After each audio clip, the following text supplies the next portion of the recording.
Upādhi vilayad Viṣṇu nirvisheshang vishen munihi jale jalang vidyad vyomni tejas tejasivayata.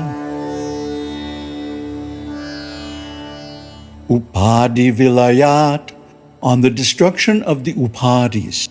Viṣṇu, the all-pervading spirit. Nirvisheshang, without the least difference. Vishet is absorbed. Munihi, the contemplative. Jale, into the water. Jalang, water. Viyat, the space. Vyomni, into the space. Tejaha, light. Tejasi, into the light. Va, and. Yata, just as. On the destruction of the upādhis, the contemplative is totally absorbed in Viṣṇu, the all-pervading spirit, like water in water, space in space, and light in light. Namaste. So today, it's nice and rainy. Monsoon has finally come. Anyways, this verse talks about the ultimate release of the sage, the aspirant, from samsara. What's the necessity? The destruction of the upādhis. Now, this can happen in two ways. It can happen by practice, by meditation, or it can happen by death. In the first case, the removal of the upādhis by meditation is called jivan mukta. That is, one becomes liberated while still alive in the body. So in that case was described by the previous verse that even though the upādhis still exist, they have no influence over him. He doesn't get involved in their constant changes and so forth. So this is liberation while still in the body. Then there's videmukha, which is liberation at death. There are two schools of thought on this. One says that, well, even though you are liberated, even though you have knowledge and realization of Brahman while in the body, there is still some influence, there is still some covering, some contamination of duality, because you retain the connection with the body. So for actual complete liberation, kevala mukti. Kevala means without any additive, pure mukti. Then you have to lose the body. But I mean, the final stage is the same in either case, so it doesn't really matter that much. But there are some quotes that seem to support the second view. For example, as for him, the delay endures only so long as he is not liberated from the effects of the past karma that has given rise to his body. After that, after death, he will reach perfection. For him, at the end, after the dissolution of the body, there is a cessation of all maya and its effects.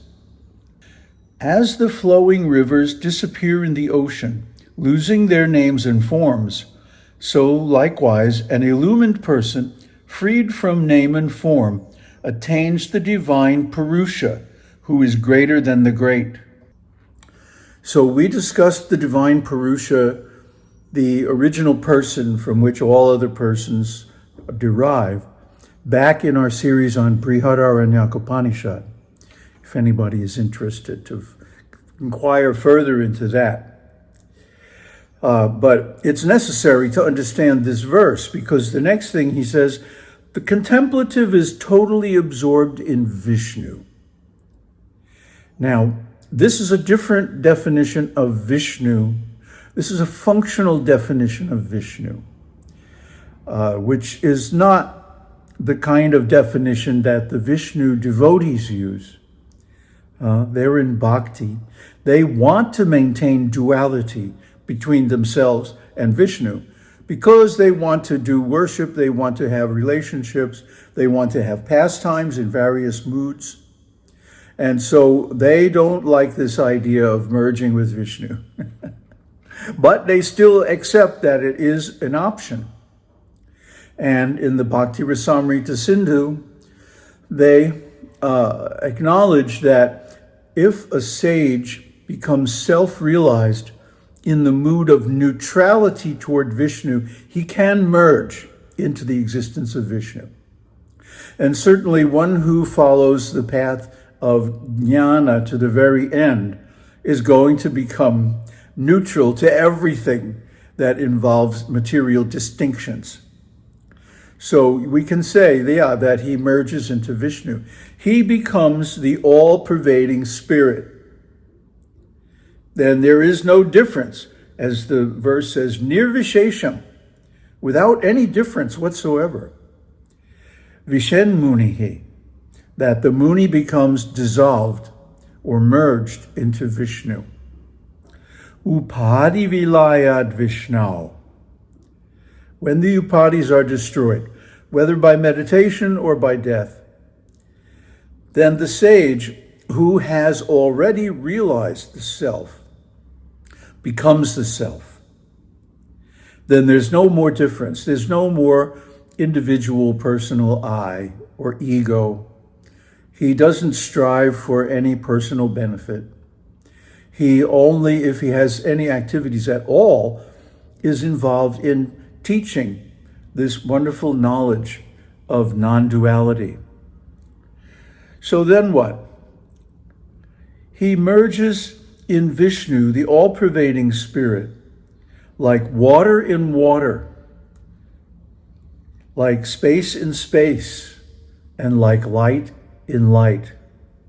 These are wonderful metaphors because they give us an idea. If you take some water and some other pure water and you pour one into the other, can you see any difference? No. There's no difference anymore. Nirvishesha.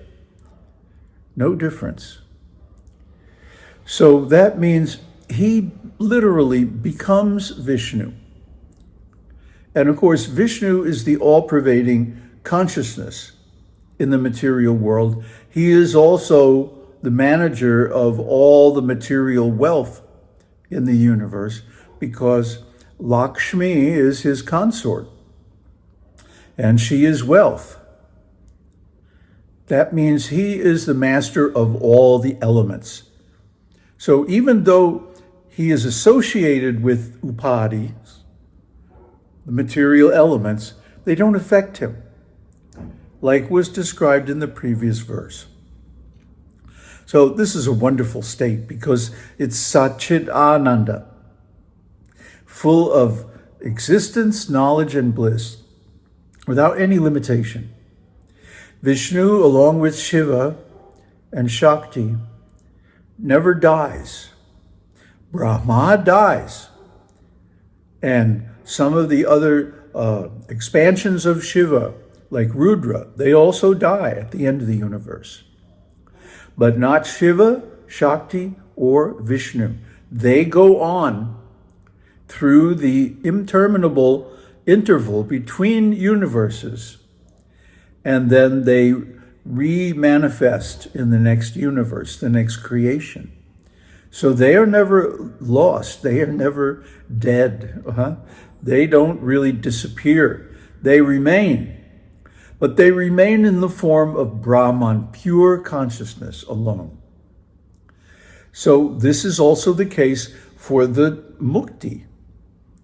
The person who attains liberation merges into Viṣṇu or merges into Shiva Shakti and continues their existence as just the whole itself, not even as a part of the whole, because there are no parts to the Supreme. God is one. That means no differences, no pieces, no parts, no boundaries, no divisions. So there is no way to have individual existence in Brahman. in the whole. That is Maya. That is the definition of duality. That one is different, one is unique, one is individual, and so forth. Rather, one should merge like water in water.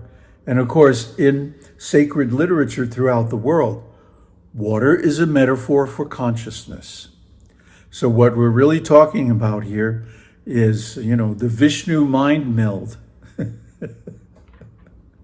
Actually, the mind is destroyed in self-realization because the mind is the definition of duality and conditioned consciousness, as we will see in our next series on Viveka Chudamani.